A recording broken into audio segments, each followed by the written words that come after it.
Today, I went to use the restroom, and through the cracked door, I heard my 4-year-old saying, "Hey, you're going potty? You don't have a weenie." I froze, partially because of my son's obvious lack of bathroom etiquette, and partially because I could sense there was something serious about this moment. My son was aware that we were different in a fundamental way, and that was probably a big deal. "Yes, you're right," I said slowly, trying to decide what to say next. I could hear the mixture of confusion and curiosity in his voice as he pondered the situation, and I wanted to help him understand. So in some delusional moment of overconfidence, I decided, hey, I really should teach him the correct terminology for our body parts. I can totally do that. I'm a grown-up, right? At this point, I should insert that despite technically being a grown-up, I'm really not.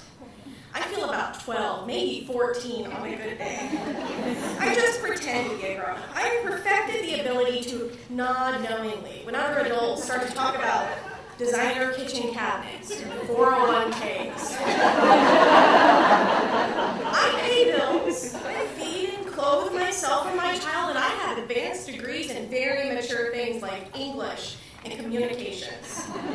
But inside, I feel like a little girl who somehow snuck into the grown-up world, and I'm certain that at any moment the real adults are going to catch on to this and take away my cool grown-up stuff like cars and alcohol. Despite feeling this way, I'm a good parent. No, I'm a great parent. I love my son with a devotion I didn't know I was capable of possessing.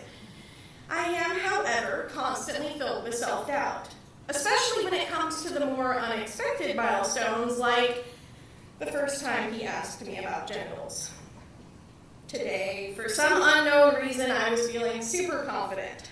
Maybe it was the confusion in my son's voice, or my feeling of sadness that he was noticing that we were different, and my mom instincts went into overdrive. So I told him, in my most serious and mature voice, yes, I have a vagina. Now, I'm not exactly sure what I expected to happen next. Maybe he was supposed to say, "Oh, okay, Mommy, thanks." Or sit and nod knowingly, enlightened by the new information.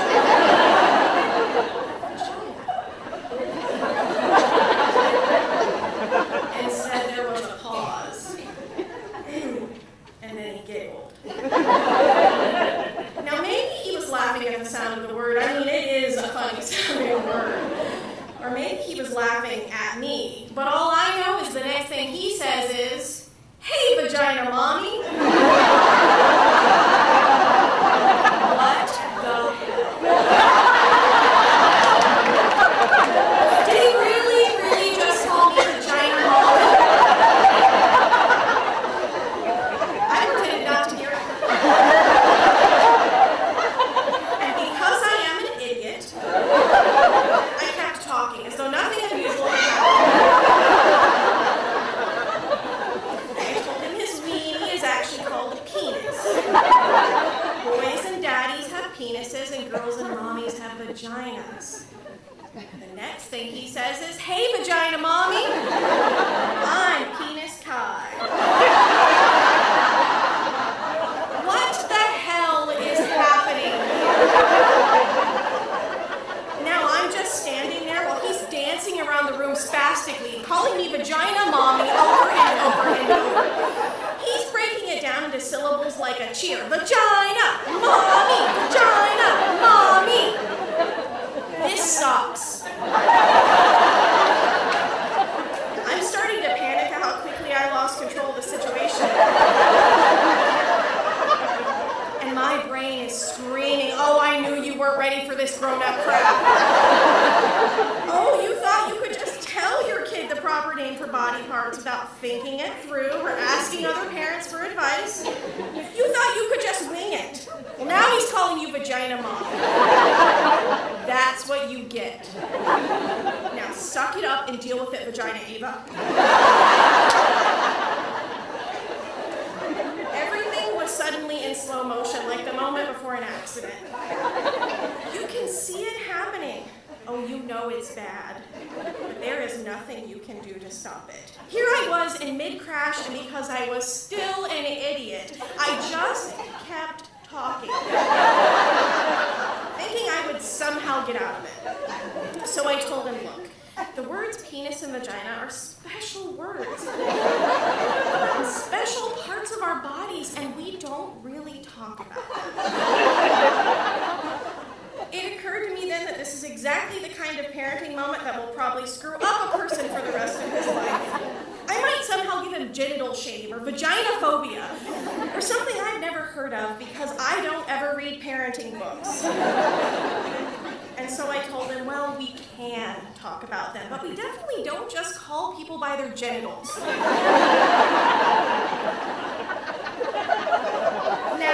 Now, if there's something going on and you need to tell me about your penis, that's okay. You know, you can always talk to me about your penis.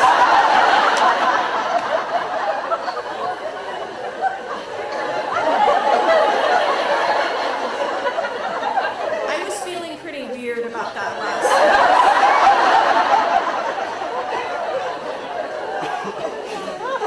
The general rule about genitals is that society doesn't want you to talk about them, especially with children. And I can't figure out how to get out of this conversation with my 4-year-old without either giving him body issues or having him repeat things that make me sound like a genital-obsessed pervert. Maybe this situation would be easier to navigate if my son was dumb, but unfortunately he's not. He's incredibly intelligent, like evil genius intelligent. Moreover, he's hilarious, and he has a great sense of timing, and I had just inadvertently given him the newest weapon in his comedic arsenal. Words that were kind of dirty and made grown-ups visibly uncomfortable. So as he stood there staring at me with his calculating 4-year-old eyes, getting ready to call me Vagina Mommy yet again, I said the only thing I could think of to make it all go away. Hey, let's go watch a bunch of Transformers on Netflix. And with that, I expertly extracted myself from the genital talk. For about 2 hours. Until his dad came home and was greeted with an enthusiastic, "Hey, penis, daddy!" At which point I promptly left the room.